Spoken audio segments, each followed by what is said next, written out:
Brought to you by StationHouseCoffee.com and InspiredDisorder.com/audible. What you manifest in your mind, you can bring to reality. UFC Fight Night, Ortega versus Korean Zombie happened this past Saturday. Once again from Fight Island. Pretty fun fight card overall. The prelims were very grappling heavy. But great dominance in the grappling department. The Gamut, let's see, what's his name? Yeah, Gamrot versus Kutel Ladze. I don't know if that's how you pronounce it. Great fight. I don't know if that won fight of the night, but I think it should have. Let's see, fight of the night. Yeah, it was fight of the night. It was one of the great things about the sport is the honesty and humility a lot of the fighters have. Not all of them. Some of them are delusional and egotistical, and that's to be expected with most athletes, I would imagine. But yeah, this one, it was a crazy fight. I thought Gamrot won it, and so did his opponent, who actually got the decision, Kuta Ladze. These names, man. But it was a great fight. Non-stop. Lightweight fight. Both of these guys shredded. It was just constant battle, constant, just chaining of takedowns and grappling. It was stand up. It was just a nonstop great pace. And then I like to see, even though he got the win, him not agreeing with the decision, because I didn't agree with the decision. You also saw former opponent John Phillips of the new kind of the new hype beast. I forget his name, but the guy that he's trying to find fights. He's kind of like Nurmagomedov, but for middleweight. He was trying to give John Phillips some pointers before his fight, which did not help because Jun Young Park destroyed him. Just effortlessly took him down and just was able to just land, I think, like 300 unanswered shots. Broke all kinds of records. Also kind of made the other guy, let me look up his name real quick. Chimaev. Kazamat Chimaev, who's, the big hype beast right now. Everybody's like surprised. But if Chimaev, I think he finished him in that fight, maybe. I don't know. But it was just like it really, if fight math was a thing, Park kind of took some of the air, I think, out of Chimaev's sails. But we'll see. We'll see who he gets matched up with.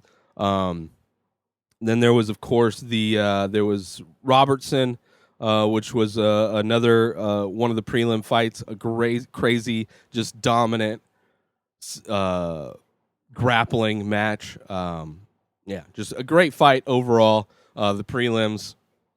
And then, of course, you got James Krause in the main card. I'm a big fan of James Krause. He's had some ups and downs. This one, it seemed like his knee got torn up from a leg kick. But one thing I love about the UFC with MMA is the artistic side of it, the creative side of it, and that even though with a knee injury, his tools were limited. What he was able to do in the fight, he was able to change it up, and he was able to, stay loose, stayed really minimal with his attacks, but focused on accuracy, getting those counters right. And it was just beautiful to see, beautiful to watch. It was a great win for Krause. Really had Silva hurt a bunch of times, but I think because of the knee, he wasn't able to really pressure and get a finish. But it went to a decision. Good win for James Krause. Almeida got a loss. Martinez looked amazing. Great stand-up. My feed kind of, when I was watching the fights, kind of broke up, so I didn't get to see Jimmy Crute. It was a quick finish in the first round for Jimmy Crute. I did get to see the replay, the combo that put out Bukauskas, or whatever his name is. But a good win for him in the light heavyweight division. Co-main event, Jessica Andrade going up a weight class, which I didn't realize, flyweight, taking on Chookagian. Kind of a bad business decision for Chookagian. Definitely give her a lot of respect. Fighting somebody who's not ranked in that division. Chookagian was ranked number one. but got finished first round super early in the first round due to body shots. Just a crazy, just one shot just hurt her, right? It was a right hook to the solar plexus, and then she was able to definitely hurt her. Chukagian turned around and walked away. It was crazy, and she ended up getting hit with another one pretty quick up against the fence. But dominant win for Andrade. Interested to see if she does fight Shevchenko next. I can't see. It'd be an interesting fight, but Shevchenko just seems to be so dominant in that division that I don't know if Andrade is going to be enough. I mean, she's got a lot of strength, right? So maybe she can hit Shevchenko, but she's going to be smaller. So getting in, I would imagine Shevchenko's got a reach advantage. So Andrade would have trouble getting inside. And even if she did, it's like Shevchenko has so many weapons. It's just you never know. It'd be interesting to see, but I wouldn't put my money on Andrade. I would imagine she would be a big underdog though in that fight. And I'd still watch it. I'd be excited to watch it. As far as the opponents, the possible opponents in the flyweight division for the women's flyweight belt, Andrade is an interesting new addition. In the main event, of course, Brian Ortega, the new, changed up his coaches, changed up his hairstyle, and has been out for almost 2 years, and it was clear that he has been working on new stuff. It was a fight that stayed on the feet, was dominated by Ortega the entire way, which is crazy. I'm a big fan of both of these guys. Korean Zombie is a legend, but he was completely shut down by Ortega in this fight. Ortega looked great on the feet, had just looked like he had improved in a lot of ways and added a lot of new things. There was a spinning back elbow that was just, I think he almost landed it. He may have thrown it twice and then almost a third time at the very end of the fight, but great win for Ortega.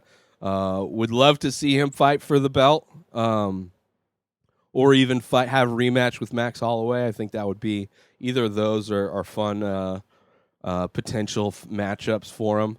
But I wouldn't mind seeing him fight Volkanovski for the belt. I think that would be a fun matchup for the featherweight belt.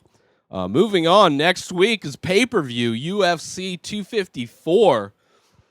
Khabib Nurmagomedov versus Justin Gaethje. Just a main event created. This is like almost more exciting than Khabib versus Ferguson. Only because Gaethje has been on like a run where Ferguson's kind of been floating at the top of the heap forever. And Gaethje's last fight against Ferguson was amazing. Just a dominant stand-up performance, dominant performance. I think they match up well. Gaethje is, I would assume, more well-rounded. We're really going to see if Khabib's wrestling is going to be more dominant than Gaethje's stand-up, because Gaethje's stand-up, nobody is in a fight with Justin Gaethje and leaves the cage unblemished and concussed. Like, you are in a war when you fight Justin Gaethje, and especially if you win. The people that win against Justin Gaethje get destroyed in that fight. They get hurt. I'm looking forward to that 1,000% next week. I want Justin Gaethje to win. I think he can win. And I think that would make the whole story at lightweight way more interesting if he got a win. Robert Whittaker versus just Jared Cannonier. Super excited for that one. Big fan of Cannonier. Way back when he was in the heavyweight division and now fighting middleweight for the number one contender spot, I would imagine. And would love to see him fight Adesanya if he gets past Whittaker. Volkov versus Walt Harris, a great heavyweight fight coming next week. Ion Cutelaba versus Ankalev, which I think was supposed to happen last week or pretty recently. Stefan Struve coming back against Tai Tuivasa. Just overall, Alex Oliveira is fighting. It's just Sam Alvey. It's going to be a fun card. I'm super excited. This is one of those cards where it feels stacked. And that main main event is I'm super looking forward to that one. So UFC 245. All these fights have been starting earlier and earlier, and this one I think is the earliest. I don't know what it is, but double check that start time because it's an earlier start time for the pay-per-view. Yeah, check it out. Make sure you support our sponsor, StationHouseCoffee.com, and follow Station House Coffee on Instagram for small batch, single origin, premium coffee brewed in Thetford Center, Vermont, and shipped directly to you. Support small business and get yourself some amazing coffee. Order yours now over at StationHouseCoffee.com and follow Station House Coffee on Instagram. Get yourself 2 free books with your free trial subscription to Audible. Use my link, inspireddisorder.com/audible. That's AUDIBLE. It's 1 free book credit per month.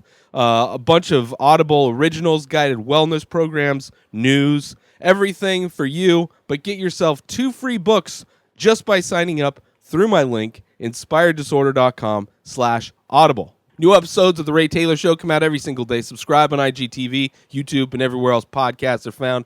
Binge the full week ad-free over at patreon.com/inspireddisorder. Buy Ray Taylor Show merch over at inspireddisorder.com and follow the show on Instagram at Ray Taylor Show. Have a wonderful day, everybody. Peace out!